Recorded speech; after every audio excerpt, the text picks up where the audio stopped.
हाय, good morning. कसे आहात सगळे? तर आज आमचा गोव्यातला दुसरा दिवस होता. तयार झालो आणि हा आजचा माझा लूक होता. फर्स्ट आम्ही रईस मॅगेस चर्चला गेलो. तिथून मग रईस मॅगेस फोर्टला गेलो. फोर्ट इतक्या उंचावर होता, चढून चढून दम लागू लागला आणि त्याच्यात ऊन 5-5 मिनिटाला रेस्ट घ्यावा लागत होता.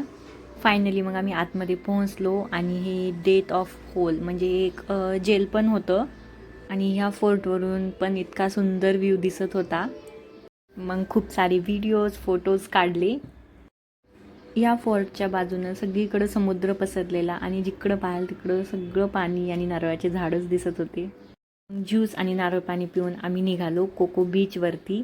हसीना मान जाएगी मूवीमधला जो बंगला आहे तो हा बंगला आहे. कोको बीचवरती आम्ही बोट राईड केली आणि तिथं आम्हाला दिसले डॉल्फिन्स, हे सिल्वर आणि ब्लॅकवाले डॉल्फिन्स पाहून इतका आनंद झाला ना.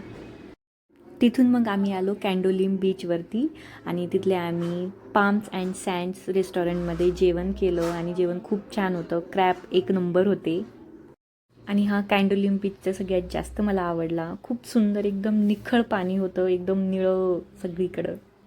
संध्याकाळच्या टाईमला मग आम्ही अंजुना बीचवरती आलो. अंजुना बीच DJ डान्स सगळं काही इथं आहे. आणि इथलं मार्केट पण खूप छान होतं. बॅग खूप सुंदर होत्या. एक बॅग परचेस केली आणि हॉटेलवरती आलो.